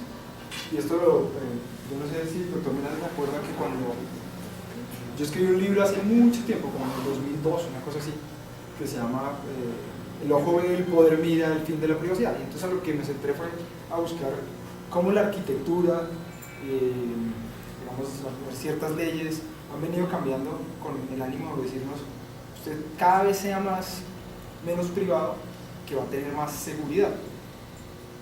Y pues, ¿se acuerdan Sarbanes-Oxley? ¿Se acuerdan de la seguridad financiera? ¿Se acuerdan el de privacidad de Bush después de 9/11, ¿cómo se llamaba? El Patriot Act. Después, uno hace todo el tiempo unos trade-offs. Acá es distinto, acá es, yo estoy dando mi información por aplicaciones. Entonces en realidad el usuario nunca ha dejado de perder su voluntad. El problema es que lo que nos muestra la economía, la psicología del consumidor, es que el costo de tomar la decisión es muy alto. Pues para decirlo en términos racionales, ni siquiera pensamos en la decisión. La decisión es absolutamente irracional, porque nadie valora ni tiene claro cuál es el valor de esa información que está dando a cambio. Ninguno de nosotros acá se ha sentado a calcular cuánto vale esa información. Pronto sí, yo hice el ejercicio, pero en realidad a uno le deberían estar pagando por cada día más o menos $1.38. Eso es lo que me da a mí pagar diariamente por entregar toda la información que entrego. ¿Sí? Pero entonces resulta como una ficción, porque de todas maneras, pues sí, le están diciendo a usted, usted tiene que autorizar el uso de su información, Por pero eso, uno la está autorizando. Estoy absolutamente de acuerdo contigo. El punto es que hay una decisión que hay que tomar y hay que tener en cuenta, y es, ¿hay o no hay privacidad? En mi concepto, la privacidad se acabó. No importa qué haga uno. Sí, no importa, porque es que ya puedo hoy determinar, no solo con mi comportamiento, sino con el de los demás, mi comportamiento.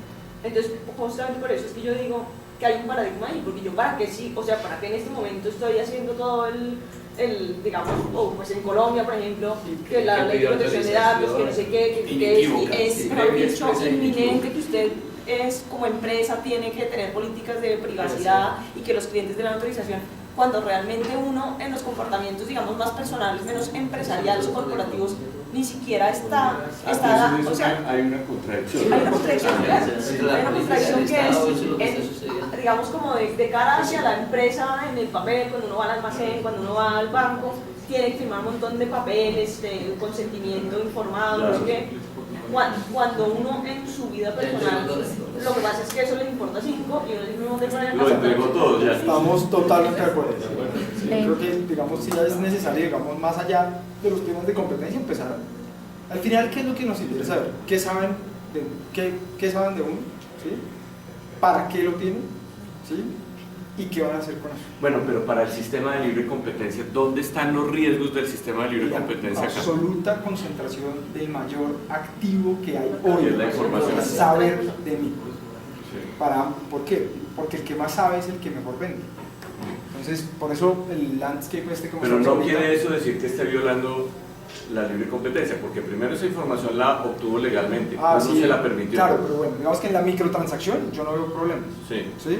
El problema es Adquiere poder de mercado. el poder de mercado que se Sí. adquiere y cómo ese poder de mercado que se adquiere termina generando, digamos, 4 o 3 operadores que son los únicos capaces de procesar todo eso. Digamos, el tema de procesamiento es muy grande. Tengo los datos de tráfico que no se los mostré ahí, pero digamos, el tráfico, los colombianos hemos incrementado desde el 2010 a la fecha en 45 veces nuestro tráfico de internet. Pero no se sorprende, ¿no? 45 veces. De eso, el tráfico, digamos que es inadvertido, es como un 30%. O sea, hay mucha información que estamos todo el tiempo enviando por la puerta de atrás. Sumado a eso, toda la información que sale todo el tiempo, en algún lado tiene que quedar. Y ahí está el mercado de almacenamiento. Sí. Si una sola empresa empieza a concentrar todo el mercado de almacenamiento, pues termina quedándose con un activo, entre comillas, fundamental y esencial. Aun cuando usted me dirá, no, pero es que yo puedo almacenar en cualquier lado. El costo de almacenamiento se ha bajado. Mientras una memoria USB de 1 GB hace 5 años valía, ¿cuánto era? Como 120.000 pesos. Hoy se la recarga. ¿Sí? O sea, vale una caja de 2.000 pesos. Entonces sí, el costo de almacenamiento ha bajado, pero también que es el costo de transmisión de datos, el costo de enfriamiento, etc. Entonces, y sumámosle a eso el Big Data. El Big Data es todas, y lo voy a decir de una manera muy coloquial, todos los sistemas y mecanismos que los desarrolladores han generado para facilitar que la recolección y análisis de la información. El Big Data al final no se pregunta mucho por qué, solamente sabe qué. Así como me dijo mi aparato, ¿qué le pasa los miércoles? No me dijo, usted los miércoles está comiendo mucho chicharrón, entonces no está trotando más, no sé, como uno pensaría, creería así, no, mire que algo pasa los miércoles. Entonces ya las relaciones de causalidad no se necesitan, las relaciones son los, ¿qué está pasando?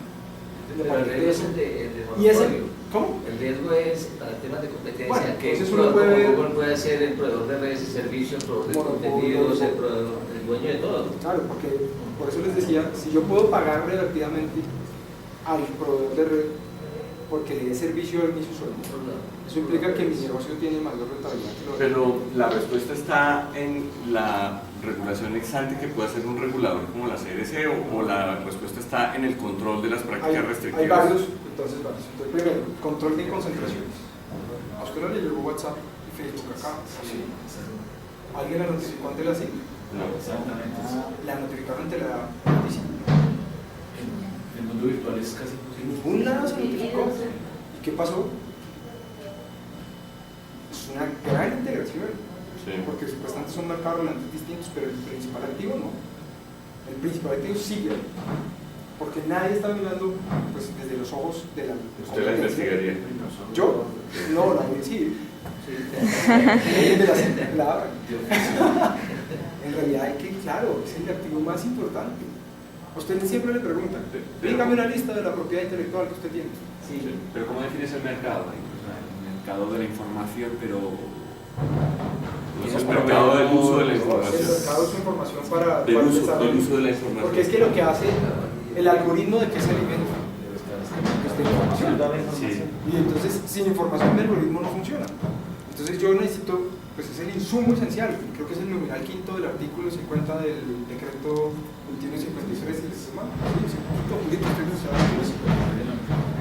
Si es el quinto, el de concentración de insumos. Ah, no, ese es el del acuerdo, el del 47. pero al final es la concentración de un uso.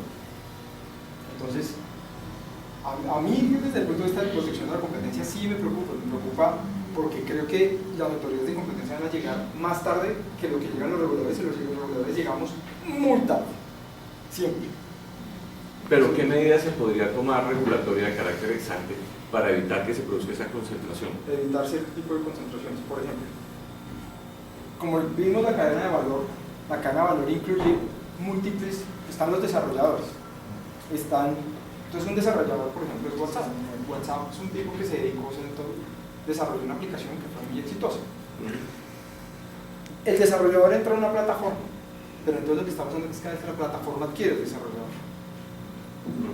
Entonces, si uno encuentra, entonces, pues, digamos, la propuesta de ingeniería es muy buena, porque dice, pero no es el mismo mercado relevante, pero sí hay una relación directa entre la siguiente, me acabo de acordar de un caso que tuvimos en la CIE que era malísimo además, creo que era no estoy seguro, era Fibosinú y el otro era, ¿cómo se llamaba? Sí, era mío. El de Vijagual, no, pero era parecido. Entonces, se quejaban porque Vijagual se cogía los cuartos traseros de ganado y decían que había un precio excesivo porque ahí no estaba incluido. Y entonces, ¿cuál era el argumento? El argumento es que al final el frigorífico era una plataforma, para ponerlo en términos más estrictos, que cogía el ganado, hacía todo el proceso de faenado, pero en el proceso se tomaba unos, digamos, residuos y los vendían en un mercado en el que participaban tanto el ganadero como el frigorífico. Entonces, el juicio no deja de ser distinto, el juicio termina siendo el mismo, porque al final los dos están utilizando una posición que tienen en el mercado para generar una posición ventajosa en el siguiente mercado relevante, que es la teoría que desarrolló Julito en el caso de Cibaté de los mercados conexos.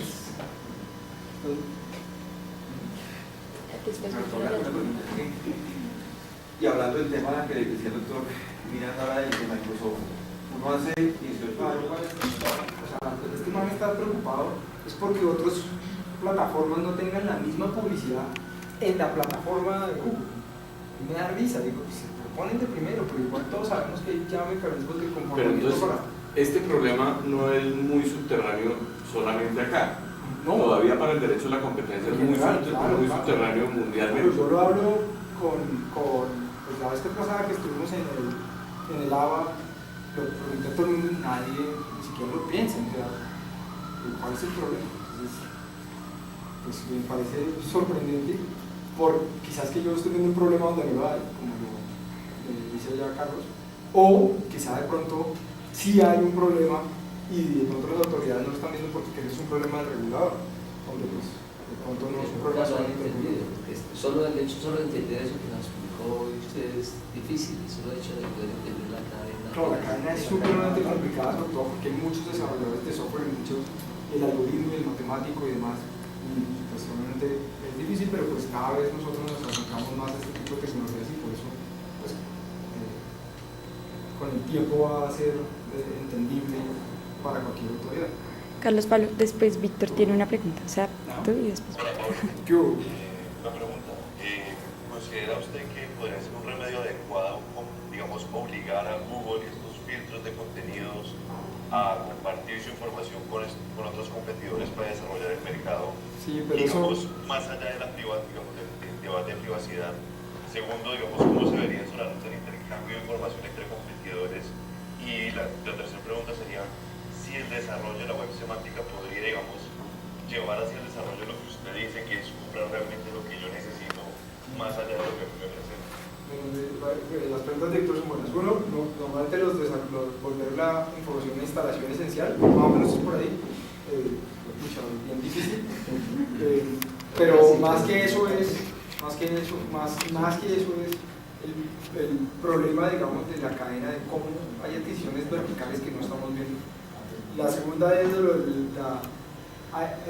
no sé si ustedes han visto, cuando uno entra a internet, casi el 70% del tráfico hoy es HTTPS. ¿Sí? ¿Qué hace el HTTPS?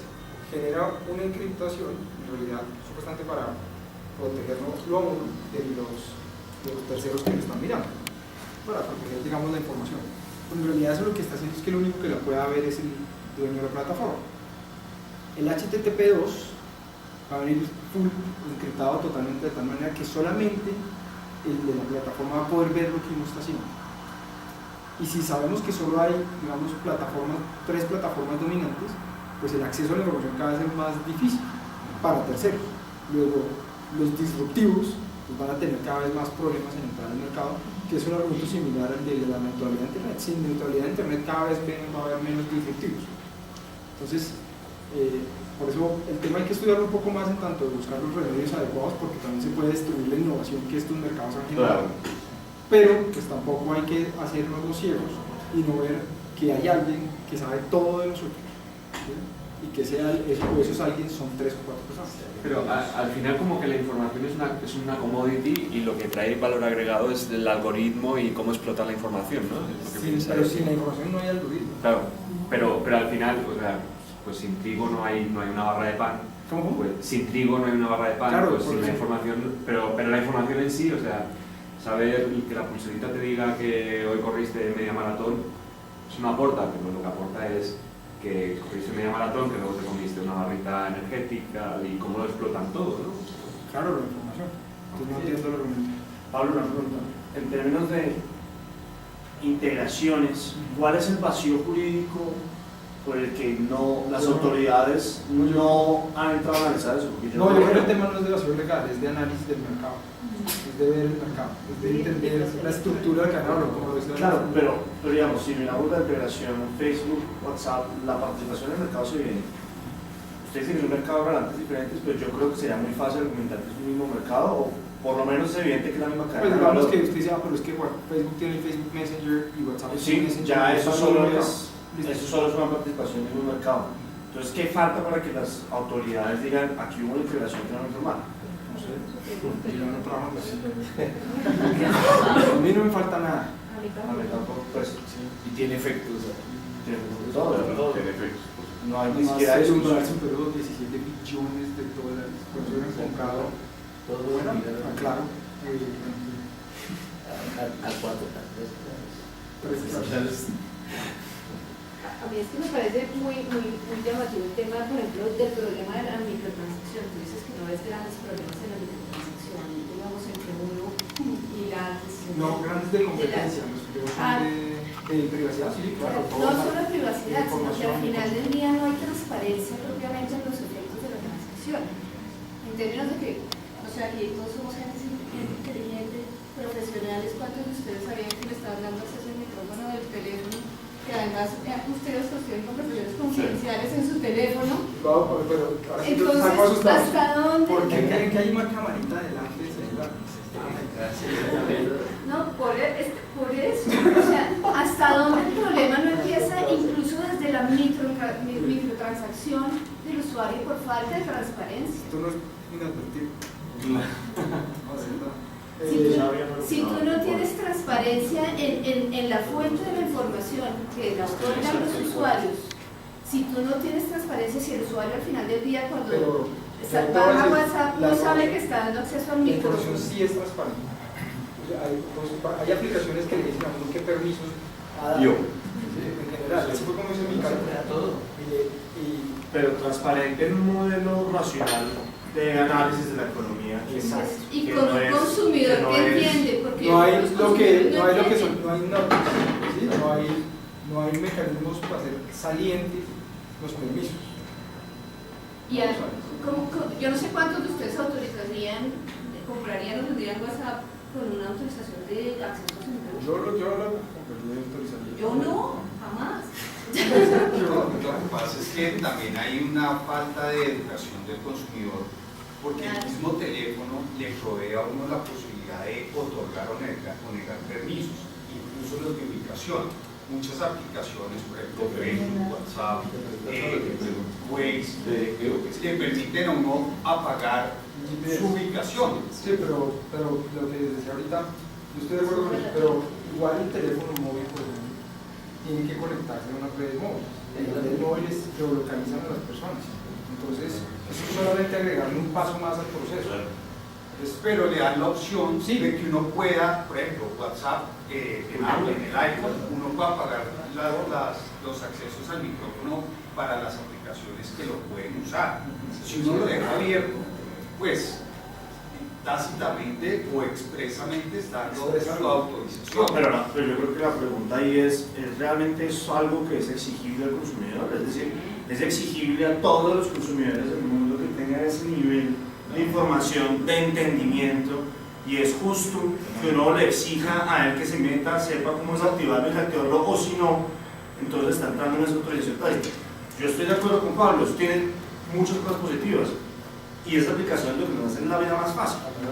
Pero no podemos, digamos, el modelo no puede seguir siendo el de la información está disponible, usted léasela, entienda cómo funciona y tome sus decisiones y desactive, o si no, entonces autoriza porque el tema es más complicado. Pero además el consumidor no tiene conciencia del valor de su información. El consumidor cree que le están regalando cosas cuando al final está entregando una cosa valiosa. Hay una perversión de la percepción del mercado. Digamos que para evitar, no quiero meter el debate de protección del consumidor, que también es gigantesco, y de protección del usuario, que también es gigantesco. Si pensamos en las compras in-app, o sea, podemos encontrar millones de cosas que no saben. Piensen toda la información. Yo llevo, por ejemplo, todas mis transacciones, las que hago en el día, en una aplicación SIP. Antes de las metía siempre en el computador y sacar la aplicación y solo permite los gastos. Y uno la sube a la nube y después pensé, claro, eso es lo que está vendiendo, mi patrón de consumos. Malo, ese sí me dolió un poco. Porque si escucha, ya saben yo cuándo almuerzo, qué almuerzo, dónde almuerzo y demás. Pero ahora estoy tratando, digamos, de integrarlo yo mismo, ¿sí? Toda esa información en una aplicación que se llama TicTrac, no sé si alguna tiene, es buenísimo porque integra todas las aplicaciones y le dice cosas a uno, entonces integra todo. Entonces, ¿cuántos amigos? Los días que tengo más amigos de Facebook, tuve más twitters, más retweets, cosas de esas. Pero sí, entiendo que el tema de protección del usuario puede ser muy complicado. El comentario del paradigma es que yo creo que el paradigma de autorización tiene que cambiar. El punto hoy en día es cuando yo autorizo algo, no me voy a leer páginas y páginas de cuál es el fair use de lo que estoy autorizando. Y en general, a lo que los clientes les interesa, o los consumidores les interesa, es use eso para algo que le conviene a usted, que es venderme algo, pero también en mi propio beneficio. A mí no me molesta personalmente y me encanta, y me parece que se compensa el $83 con que me hagan ofertas que me hacen tomar mejores decisiones en mi propio interés. De pronto voy a un mejor hotel, voy a ir a un mejor restaurante, voy a ahorrar mejor. Y eso puede ser mucho más valioso para mí que el $83. Yo no puedo aprobar hojas y hojas, yo apruebo una expectativa de un fair use de eso en nuestro mejor interés, el de los dos. Y para tocarlo, eso es diferente al tema de publicidad intrusiva, que es un poco más lo que es de acceso intrusivo a que te llamen a ofrecerte cosas.